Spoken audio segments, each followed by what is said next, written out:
Knowledge for Men, episode 61. Welcome to KnowledgeForMen.com, where boys turn into men, where men turn into leaders, into lions, the ferocious few who stand strong, a place where you grow to become the man you were born to be. It's time to take massive action towards the life you want. Get the health, get the relationships, business, and career you've always dreamed of. Achieve a level of success and happiness that you've been searching for so many years. Life has given you enough, and it's time to take a stand and take full control of your life. Stand with us as we interview the most inspiring and successful leaders to give you real-world advice to crush life and awaken the sleeping giant inside of you. This episode is brought to you by my private online men's group called The Lion's Den. You can check it out at knowledgeformen.com and click on The Lion's Den. If you've been listening to this podcast and you like the content, but find it hard to find other guys out there to relate to, talk to, share your wins and challenges with, maybe you're on your own path of personal development and other guys think it's weird or they're just not interested in what you're doing. You kind of feel like you're alone on this mission, but you're not. There's thousands of other guys out there who are on the same path, and I've been putting together a group called The Lion's Den to try and find these guys, bring them together. Hey, I know it's hard to make the push towards greatness in your life, and I found that the best way to get somewhere you've never been is to surround yourself with other people who are already there or who are on the same path as you. So The Lion's Den does just that. It's a group of men who want to achieve greatness in all areas of life: health, wealth, relationships, and personal growth. Check it out at knowledgeformen.com and click on The Lion's Den. All right, guys, welcome to the show. I'm here with Jack Donovan. He's an author known for his writing on masculinity and tribalism. Jack is the author of the book The Way of Men, and this book answers the question, what is masculinity? And that's going to be the topic for today's episode. And Jack, happy to have you on the show. Thanks for having me on. All right, let's go ahead and jumpstart in with a favorite success quote of yours and explain why. Well, the biggest takeaway that most people like from The Way of Men is that there is a difference between being good at being a man and being a good man. And it seems to be the thing that everybody likes about the book. It encapsulates the idea that you don't necessarily have to be a good man to be masculine, and you don't necessarily have to be masculine to be a good man. That's very powerful there, and I can already see a lot of questions coming up from the listeners. And before we dive into the topic of masculinity, let's first learn more about who you are and how you got started with what you do and what really led you down this path of writing about masculinity and men. And go ahead and share with the audience your story. Well, as I started researching it myself, I think all men think in some way or another about what does it mean to be a man at some point in their life. And it was just something that as I investigated it, I realized that there wasn't a really good answer. Most of the books out there for men about masculinity are written in the negative. They're written to say masculinity is something that you should change and not something that you should enhance or use as a guideline for living or how you want to live your life. And so I realized that was a problem that I wanted to solve. And so I worked on it for a few years, and just kind of as a logic problem. What is different in cultures between men, and what is the same? Always and everywhere. And it seems like masculinity, if you're telling someone, hey, I'm going to work on my masculinity, or I'm really interested in the subject of masculinity, I've been reading a lot of books on it. It's almost like shame. It's like, shame on you. Like, why are you trying to build your masculinity? It's like negative. I mean, what are your thoughts on this? Oh, absolutely. The UN even has a policy about masculinity and how it needs to change and evolve towards the modern age and not be everything that it used to be. And really it ends up softening it to the point where masculinity is indistinguishable from humanity. And I think that men see something else in masculinity, and they see something that is specific to men. And to elaborate on that, what I found in my theory, I think that what we recognize as men when we look at other men, like say this guy is manly and this guy is not manly, I think what we're really doing is it's coming down to this tribal organization, the way that humans evolved for most of their evolution. Men needed certain things from each other. And if you're in a survival situation and you're being attacked or you need to hunt or whatever, you evaluate men by certain criteria as to how useful they'll be in that endeavor. And masculinity is always about a certain set of virtues that have to do with that situation. And I refer to them in the book as tactical virtues. So it's really about what kind of value does this man provide to the tribe and how useful is he going to be in our tribe? Exactly. These are the things that men kind of subconsciously look for in each other. and just as men specifically, because the job of men has always been to work at the perimeter of society and either to fight or defend or hunt or do something extremely active where there was a high degree of risk involved. And I think we still evaluate each other that way, and that's kind of what evolutionary psychology is all about. Is that the world may change, but humans in many ways are still the same. And so we look at, I mean, for the perfect example is sex. Lots of people have sex, but they're not trying to have babies. I mean, it's still something that we want and do all the time, even if it's not necessarily related to our everyday lives. Okay, and that makes sense. And you mentioned earlier about these 10 tactical virtues. Can you expand upon this and share with the audience what these are?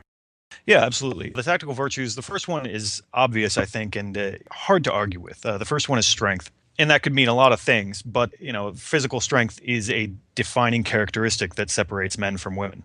More men are more strong than more women. So that's pretty simple and straightforward. The second one is courage. You want to know that the men around you are not going to turn and run when things get scary. In a survival situation, you want to be surrounded by men who are strong, who are willing to take risks and willing to take risks for the group and aren't going to put you in jeopardy by all of a sudden disappearing. So a good example of this could be in the military. I mean, we're training our guys out there to handle battle, to when things get really scary, to walk into the scary and not just run away and drop your gun. Absolutely. But I think we still, even men in modern situations where there is no enemy outside, I think we still evaluate, like, that guy looks like he's afraid of everything and that guy doesn't. I think men still do a hierarchy in that way. Is that men going to stand up and push back, or is that man going to recede? And so I think it's important to understand that we still look at each other that way in many ways, that even though that there are no bears. There are no grizzly bears attacking us, but we're still seeing that way. And then the third tactical virtue that I came up with was mastery, and that kind of encapsulates every other way that men evaluate each other. In the terms of competence is really what it comes down to. Whether someone seems like they're incompetent or whether they seem like they have a mastery of a lot of skills and useful abilities, or whether they just seem kind of like a bumbling idiot. And so that opens the door to include intelligence and things like that into masculinity, which I do think men value intelligence in each other, but just not absent of all the other qualities. And then the final tactical virtue was honor. And by honor, I don't mean the way we talk about it in our society today, in that honor just means whatever is good. I mean honor in kind of a more traditional sense, where it has to do with your reputation as a man within the group. And what honor is really about is about loyalty. If you don't care what other men think about you, you cannot be counted on by them. And I think that we're still programmed from an evolutionary standpoint to evaluate other men by how much they care about being a man, by how much they care about showing those values of strength, courage, and mastery. If you have a man who doesn't care about being strong, seems afraid all the time, and also seems kind of incompetent, you are going to think of him as less of a man. And a lot of this would actually just apply with social dynamics with women. And I think women are actually looking for these subtle cues and in these virtues you're talking about when they're looking for a man. Well, absolutely. And if you look at a lot of what kind of the pickup artists and the game theorists and all these guys who deal with picking up women, what they're really teaching is basically assertiveness. They're kind of telling you a way to give off this air that men understand as masculinity, and women understand it as masculinity too. So, but I think that the basic idea of masculinity comes from how men judge each other, and then kind of women respond to that as well. If you come off as someone who is strong, courageous, and competent, women are going to respond to that as well. All right, this is a good topic, and I've had quite a few dating coaches on this show and pickup artists, so to speak, and could you say that, hey, like you can stop trying to do this like pickup stuff or like these openers or these certain lines, whatever it is, and really just start focusing on these virtues like strength, courage, mastery, and honor. And this is what's really attractive to both sexes for a strong group of men around you and a female partner. Yeah, I mean, people gravitate towards that. It's so, rather than trying to come up with a line to say to some girl or whatever, manipulate. Yeah, manipulating almost comes naturally if you're standing there and you look unafraid, and and that's what a lot of what those guys coach. One of the things is like to let free of outcomes, to not really. Freedom from Yeah, outcomes. freedom from outcome. Yeah, they want to say, don't worry about what happens. And if you're this confident man who feels like he has tons of options, you come off as someone that people want to be around. So in this case, you're taking actionable steps that are like portraying these virtues. Exactly. Like if you're trying to develop all these virtues yourself, then everyone responds to it. Okay. And now on a more broader scale, Jack, what do you think is the state of man today? Like right now in 2014, where are we at? What's going on with men today? Well, so many male behaviors are penalized. And I think that's why we have, in many ways, this kind of focus on dating and this kind of macho ritual of getting as many girls to sleep with you as you possibly can, because I think that having sex is pretty much the only thing that men have left in many categories. I mean, the rest they kind of play through video games because you go out in real life, you can't really start a fight. You're going to get sued. you know, you're not. Yeah, you're going to jail Yeah. for basically anything you For- do. All this risk taking behavior that says that you only become confident as a man when you take risks and realize that you're going to be okay. You take these risks and you're like, oh, okay, I can handle that. I can handle more. I can handle that, and that makes you a more confident man. And if you can't take any risks, or if you're prohibited from doing so, then it makes you more kind of shrinking and afraid. And I think that that's something that you see in men a lot today is that they haven't had an opportunity to prove themselves, and so because of lawsuits and laws and all those reasons that and just social norms have changed so much. Men being assertive, they get in trouble. Like they go to school and they're aggressive in school, and then they give them a bunch of drugs. So we're in a tough spot because we don't have a lot of ways to work on these skills. Okay, and just to be more specific, like what has been taken away from us as men? Well, opportunity, because our sense of well-being as men, I think, has to do with our really honor, our estimation of ourselves compared to other men, and our estimation of ourselves in terms of these tactical virtues that we really want to demonstrate because it's in our nature to do so, and we're prevented from doing so, and not giving enough of the opportunities. Too much, there are too many things that are making us safe. There's too many safety nets, not enough real risk taking.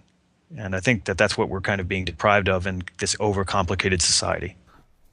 Okay, well, what about like sports? You're on the field there, football, rugby, basketball, baseball, soccer. These are engaging sports where you're taking a lot of risk. And then even more so, I mean, I trained Brazilian jiu-jitsu for many years. It's, you can still go out there and take some risk and really get injured and put yourself in some dangerous situations. So what do you think about sports and being able to aid that?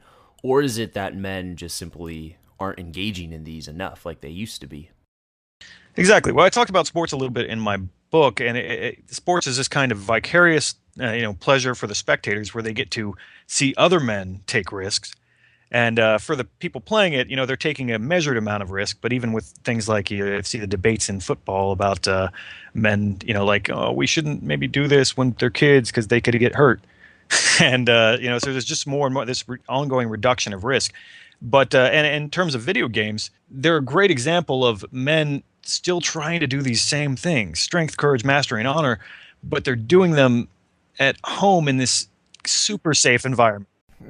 Right, right. I mean, I could be guilty of this, but playing Call of Duty or World of Warcraft, so you're living the adventure through somebody else. Oh, absolutely. I mean, playing Call of Duty or all these things where they get to be heroes, and they get to be heroes, and they get to kill people, and they get to take that risk, and they learn all these, whether it's the different techniques for this game or the many different weapons you can choose from in other games. There are guys who know more about guns from playing video games than the guys who actually know guns. And I Yeah. think it's important to see what they're doing. I mean, masculinity hasn't gone away. There's just this redoubt. There's this staying at home. But unfortunately, what happens to their bodies is that their bodies aren't getting stronger. They aren't really becoming men. They're just becoming virtual men. And then they get up, and a lot of them are either obese or really skinny, or it's so. I mean, it's a cool. Video games are really cool, and if I had all the time in the world, I would play them. But it just seems like kind of a sad last redoubt for manhood. And this is a huge topic for especially younger guys, and myself included when I was younger, but played a lot of video games. And so you get to play the hero, and this takes away from you really wanting to become the hero in your own life. Yeah, they never get the opportunity to actually be the hero, and I think that that's what makes you a more confident man, is going out and testing yourself in the real world. You can say, I got to level 15 and I'm the biggest badass in this video game, but that doesn't really mean anything out in the rest of the world. Like if it's World of Warcraft. I am king of the mountain. Yes, no. All right. So what's the problem if we continue down this path? Well, just continued emasculation. I mean, the more government isn't really good at making less laws. It just keeps making more and more laws. More law. More. Yeah, and so that just keeps reining men in. It gets tighter and tighter, and I don't see any way out of that, because laws, the way they're made, they protect the interests of people with a lot of money. And so they throw a lot of money at politicians, and politicians makes more laws to favor these guys. So, I mean, for me personally, I see the end of it as being kind of a breakaway from this rat race of society, and creating smaller groups where you can have that interaction with men, and maybe create, independent groups of people that aren't so dependent on the government, and aren't so worried, a little bit more insular, in the way that, we used to have groups of men, from the Masons, or, before that, men just had groups of men. They just, it wasn't a formalized thing. And I think that's what men need, is they need more time away from women to understand themselves as men. And that's how they learn to kind of interact in a male group, and thereby raise their sense of their own honor. So, Jack, what do you see as the power of being in a strong circle of men? What are the benefits there? Confidence. I mean, honestly, like even confidence or a sense of belonging, because you know what, even the lowest member, because men, when they get together, they'll find a hierarchy of their own. But even when they get together, and maybe the lowest member of that group has this sense of belonging and sense of himself because he belongs to that group. They might even pick on him or whatever, but there's a difference between the guy who is inside and the guy who is outside. And I think a lot of people mistake the idea of, when you talk about masculinity, they think you are trying to say that you want to be the big dog and you want to be the alpha, you want to be the head of all the groups, and you're kind of a megalomaniac. But when I talk to a lot of guys, they just want to see some hierarchy that makes sense to them. They don't want to be necessarily be at the top of it. I don't imagine myself as some kind of god king. I just want to be, in a part of a group of guys who I respect. Wait, so you don't want to be like Xerxes from 300, where you have all these guys carrying you on their backs and Exactly. Yeah, this is not necessary to my survival. I don't need this. All right, so now let's take a look at some guys who maybe lack that strong group of men around them, or just a group being involved in a group of men. And from what I've seen is that, guys who have this kind of grow up to become adult boys. And by adult boys, I mean they've grown up and their body physically is big. They're an adult. It's clear. You can tell. But inside, they're still boys. And they never grew up. And I sense a lot of pain in sometimes these guys. Well, yeah, but that is the case. But in the same time, how are we really even defining what the difference between a man and a boy is? Is it that you have all these responsibilities? And a lot of people would say that, like a lot of the women. Let's go into that. Okay, yeah. I mean, a lot of the books that are written about, the end of men was a big one. And there's a lot of writers, women in New York, who are writing about the idea that, there are no more men, there are only boys. And and their reasons are, they aren't getting married, they aren't engaged in civil society, they aren't getting advanced college degrees, and that's a very specific kind of manhood. So I mean, I don't know if the solution, or what they're lacking, is to get over these goalposts. I think in many ways they're realizing that those goalposts are actually not helpful for them anymore, in the many way that, like, marriage is very risky. A woman can end it and take everything from you that you worked for. They can take your kids. The same thing with being involved in civil society. Maybe they aren't getting caught up in the rhetoric of politics anymore because they don't see that their votes matter. Maybe they're disengaging from college because they realize, for a lot of people, it's a bad investment. So I think they don't necessarily have a better way or a way to prove themselves in the real world in many cases, but at the same time, the options that are available to them, those goalposts that everybody thinks they're not getting over, are not great goalposts for them anymore. They don't offer the rewards that they did 100 years ago. And can you give some examples of these goalposts? Goalposts. I mean, those are the major ones that people talk about: education, education, marriage, and buying houses. Like stuff like that, which is also in many cases a bad investment now. So there's all these things that they want us to do, but we're realizing that they don't pay off. So Yeah, definitely. And this leads me into the area of rite of passages for men, and specifically in Western culture.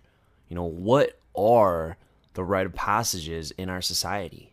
And, it's very loosely defined for men. Is it going to be losing your virginity? Is it going to be living on your own, being independent? Is it when you graduate high school or college? Or is it when you get your first, salary job? What is it that makes you a man? Like, what is the rite of passage in our society?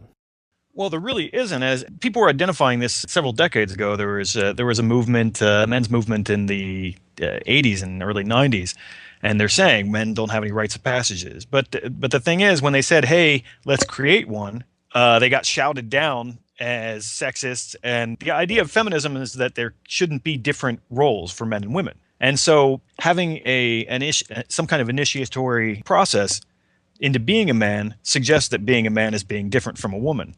So it's basically been disallowed, and that's why we don't have them to a certain degree. We could start them, but it would quickly be called discriminatory. And I think that's one of the main reasons. We don't have anything like that, and also because our society is too broad. It's not homogenous. Too many different peoples with completely different values, and the highest value of our society, I believe, is commerce.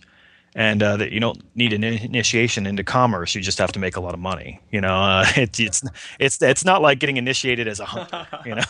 I mean, maybe getting a bank account makes you a full human in our society. I don't know. That's too easy. There's no risk. Oh, absolutely, exactly. But then again, it's not really about manhood anymore, is it? So It's really not. And something I've been looking at, Jack, is if we look in history in the last few generations, women have made significant strides in their social status. And I'm all for equality, but I just want to point out that some of the roles that women have taken on through getting higher education and being able to provide for themselves and taking away that role that men had before, which was the provider role. Women can provide for themselves. And so the question I want to ask you is, what is the role of men in today's society? well, as we don't have a role, and the idea of having a role is taboo. And that's the basic idea of kind of feminism and equality was that there's no specific job for men. But unfortunately, I don't think people respond to that. I think that we're still social animals, and we think of ourselves in terms of having roles. And I don't think a lot of women actually cared about taking on different responsibilities. I think that just happened. For every high flying executive woman, there's a greeter at Walmart who would have been at home with her family a few years ago. Where now she has to work some crappy job with everybody else, and it's not very glamorous, really, as much as they make it seem in the Atlantic or whatever. But for all the great strides, there's a lot of actually reduction in lifestyle. But for men, I don't think men ever really wanted that change, so they're not they aren't the engineers of that change. I think they still would just be happy being men, like they were just being providers. And I think that in many ways, they're still looking to do that because it's in their nature to do it. And I think that that's one of the breakdowns of our society is that men don't really have the opportunity and aren't needed to do the things that they are really designed to do, but they still want to do them. And so I think that that's one of the reasons why they kind of pull out and they're just kind of feeling dejected and not really involved in society. Yeah, I feel like men are trapped inside and they have this desire, this need, this yearning to try and do what they want to do, but they don't have an avenue to do it. Yeah, it kind of gives them a low self-esteem, really. If you feel like you should be doing something better, but you're blocked in every possible way from doing that, and you just don't see a way. And I think that that sense of accomplishment that you would get from doing some of these things is lacking. And so that can lead to depression and things like that. And that's kind of an ongoing cycle where, your testosterone gets lower and, lead to this kind of ongoing depression that we see in men. Yeah, I can see that. And I want to give some of the listeners like some positive action items that they can do to really become the men they want to be. I feel like some of the stuff we've been talking about is kind of like, oh, it's like kind of got this negative vibe, and I really want to give them some action items that they can start today. Well, I think surround yourself with the kind of men that you want to be more like. I think that's the best, advice I could really give anybody. If you're spending all your time around women and men who are, maybe too easy to please, you're never going to test yourself. You're never going to be tested. You're never going to feel that kind of confidence that you get from being surrounded by men who are better than you. And I think that, we have this individualist idea in America that we're never supposed to say that anyone's better than us in anything.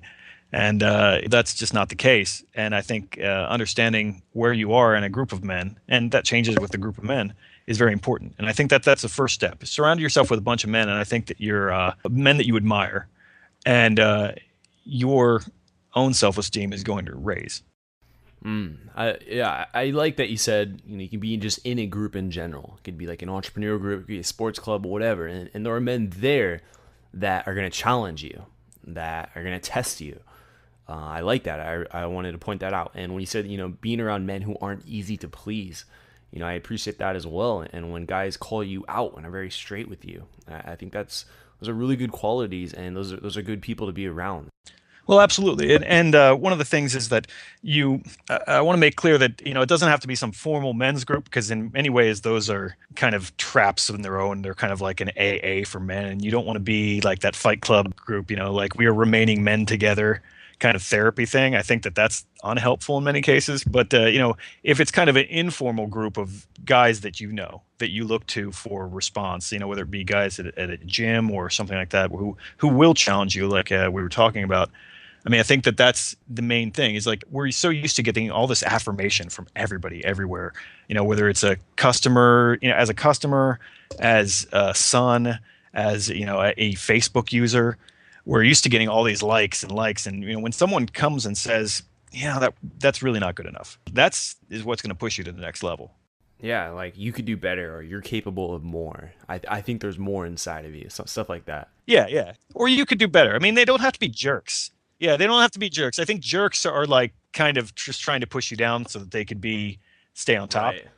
And those guys are poison. Don't stay around those guys. But the guys who are jerks in a way that's positive, like have positive reinforcement with a little bit of negative reinforcement, a little bit of negative commentary. Enough to get you to take action. Yeah. I mean, I have a guy, like one of my coaches at the gym, he's, he'll bust my balls a little bit, but, I know that it's to make me better, not to boost his ego.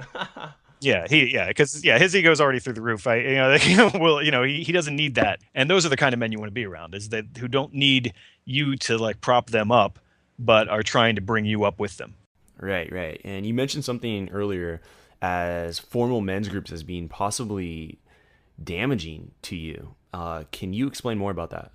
Well, yeah. I mean, I haven't done a lot of time in hanging out with them. I've just kind of like looked at some of their goals and some of the, sometimes the people who join them. And I think many times, because they are open men's groups, they have to work really hard to be inoffensive. And I don't think that's what men need. I think the men need a place where they can speak freely and not worry if they're offensive, or whether what they're going to say is, offensive to women, or, politically incorrect in some way. I think what men really need is if you want to talk about a safe space for men, it's a space where men can just open their mouths and say what's really on their mind.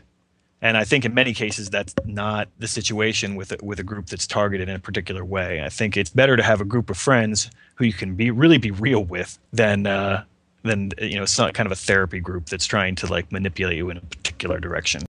And it's really important, because there's a lot of men's groups sprouting up, and it's important for guys to know that you want to find the right group that really fits in with you. And you do want to be in an environment where you're being challenged and tested, and you're being called out for your actions.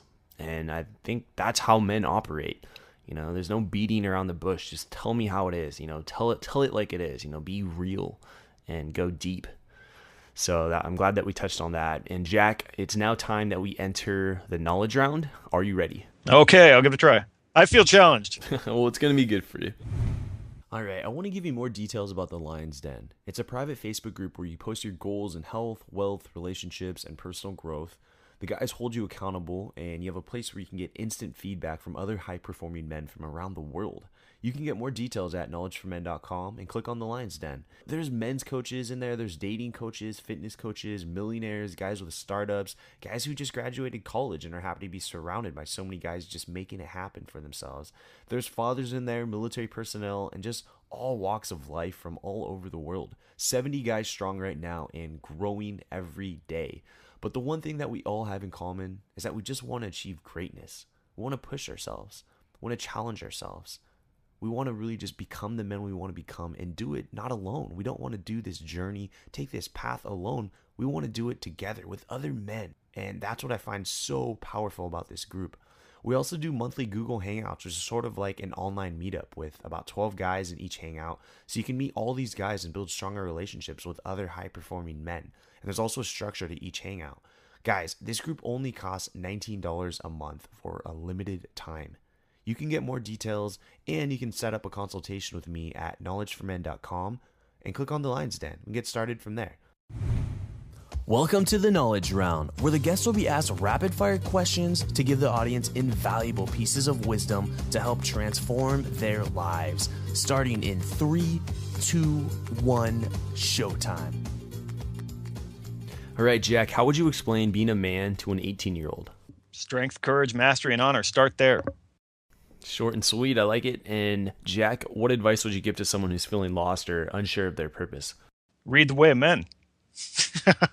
No, I mean, read The Way of Men, and also, like I said, surround yourself with other men and get their purpose. Get that from them. All right. And Jack, what was holding you back from becoming the man you are now today?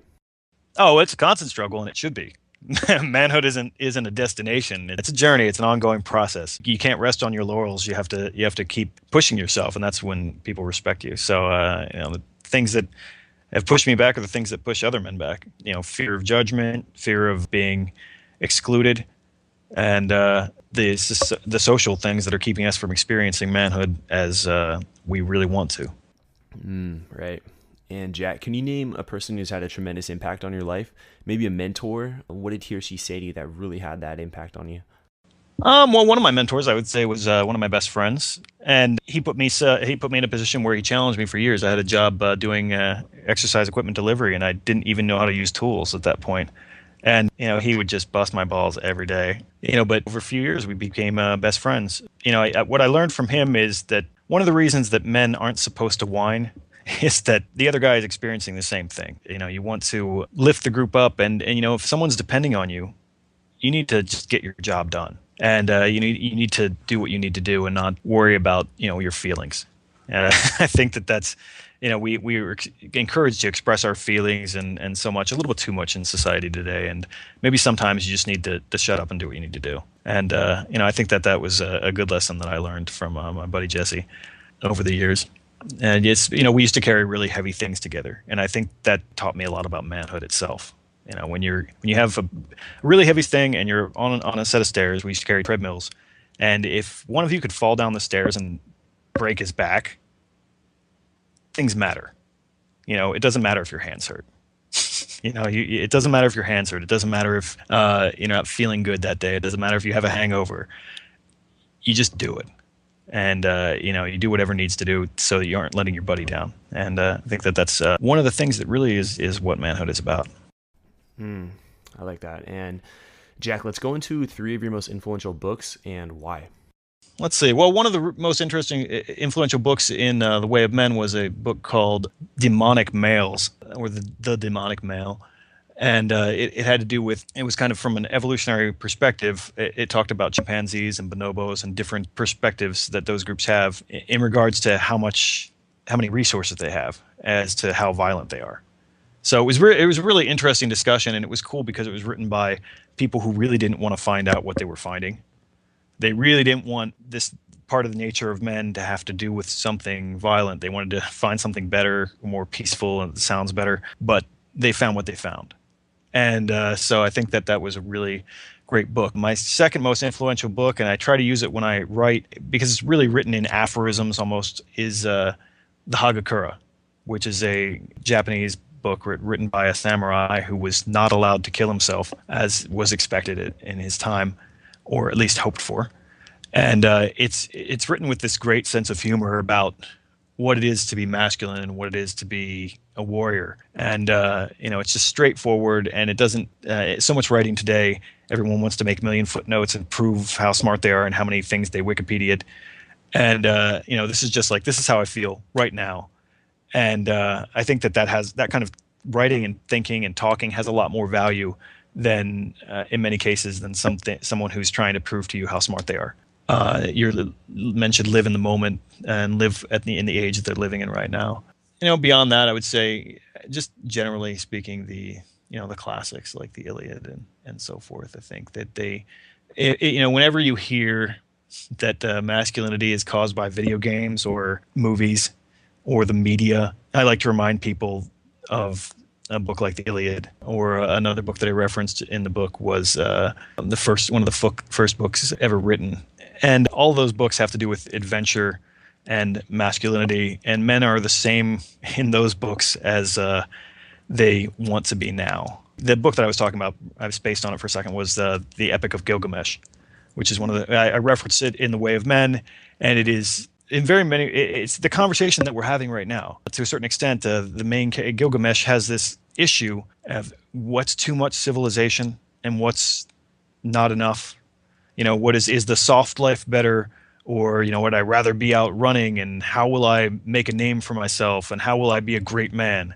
And I think that it's kind of profound when you talk about these new issues of masculinity is in crisis and so forth, and to look back at one of the first books ever written and see that masculinity's always been in crisis. And so it's about the decisions you make and how that affects it. But that doesn't mean that everything has always been the same, because people like to say, well, people have always been worried that men are becoming less masculine.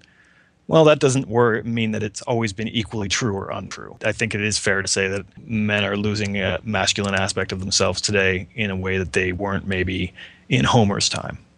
Although in Homer's time they thought that too.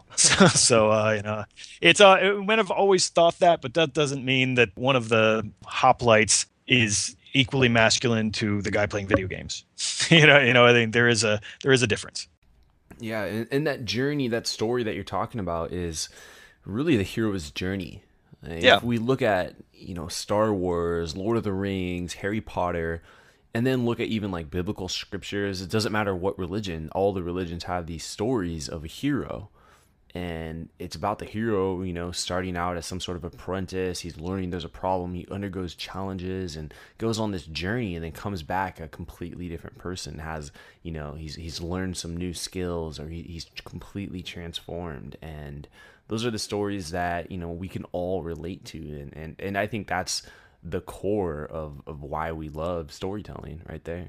Yeah. No, I actually was picked up Hero with a Thousand Faces. Yeah, just again, which I picked that up, and I was reading a little bit of on the plane. Yeah, I've seen it referenced a bunch, and it's something that I need to work my way through here soon. But it is the same story. I mean, very much. I've heard that described before, and it is very much the same story over and over. All right, Jack, and scenario here for you. Imagine you had 60 seconds with your 20-year-old self. What would you tell him to do, and what would you tell him not to do? My 20-year-old self, I would tell him to man the fuck up.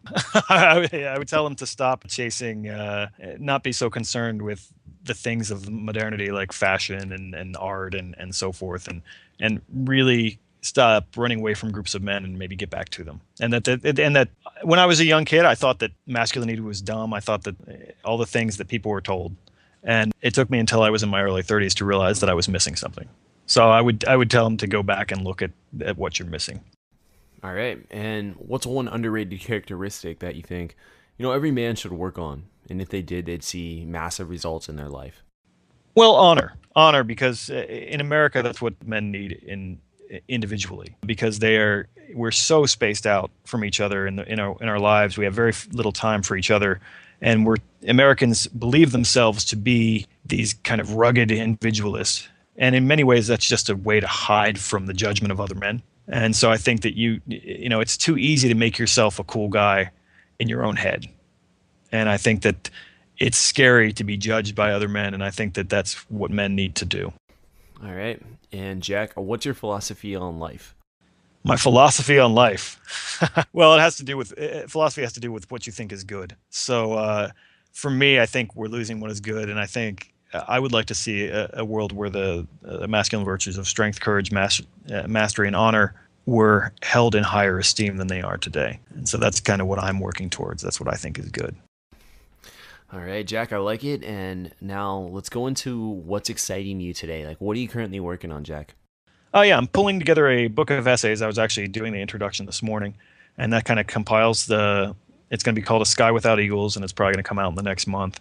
And it compiles some of my best writing about America and what's happening to it over the past 4 years or so. And then after that, we'll have to see. All right, looking forward to that, Jack. And go ahead and give yourself a plug so all the listeners can get in contact with you. All right. Well, my website is easy. It's jack-donovan.com. And you can also like my author page on Facebook, send out interesting news and so forth that way. Or you can just follow my blog. I started a podcast recently. And actually, after I get off the phone with you, I'm going to I'm going to sit down and do a podcast about the movie Conan with a survivalist from Switzerland. So I think exploring some cool things there. So if you're interested in podcasts, as you obviously are, if you're listening to this, then maybe check out mine. All right, will do. And Jack, thank you so much for being on the show. It's been a pleasure having you be part of the Knowledge for Men community and sharing your story and lessons from the way of men with my community. Thank you. Thank you. All right, and that's going to wrap up episode 61 with Jack Donovan of The Way of Men. All right, and so today's action item for this episode is, you heard Jack talk a lot about being around a group of men. And I myself find this to be very powerful, and it can really provide a lot of value in your own development and in your own life, and can really help you overcome a lot of challenges in your life as they come. So if you don't have this, I encourage you to search for one. And so you're not looking for men's group. Like, it doesn't have to be a specific group only for men, but you want to find, just like how Jack kind of mentioned, it could be anything. Like myself, I'm involved in different entrepreneur groups here in San Diego. There's different groups of guys that you can be affiliated with. When I was training jiu-jitsu, there was definitely a lot of guys in the gym that I looked up to and, got, feedback from when I was able to ask questions and just to be around a group of men. And so you can find it in other avenues. It doesn't have to be a specific group called a men's group. It can be anything that you have interest in. But just go out more and surround yourself with other men that you like being around, and guys that you would like to emulate. Wherever you can find this, I encourage you to go out. And so if you're struggling with this, the first action item you can do is go to meetup.com and start adding yourself to different groups in your own area. So meetup.com is basically, you can find different groups on business, on hiking, on dating, anything. Whatever interest exists, it's got it. It's got art, music, skateboarding, whatever it is. You can find an interest that you have on there and find groups to hang out with. And I encourage you to use it and to go out and surround yourself with other men and learn and grow and really start becoming that person that you want to be. So that's the action item for today's episode. Thank you for listening to the Knowledge for Men podcast show. It's been a pleasure having you be a part of a thriving community of men who want to crush it in all aspects of life. I'm on a mission here to inspire millions of guys, and with your help, we're going to make a dent in the universe. Check out knowledgeformen.com for a ton of free content that's designed to help you live a remarkable life. Again, that's knowledgeformen.com. I hope to see you there. And always remember, 2014 is the official year of the crush, where we take action to get the life we've always dreamed of. This is your host, Andrew Farabee, and until next time, let's do it.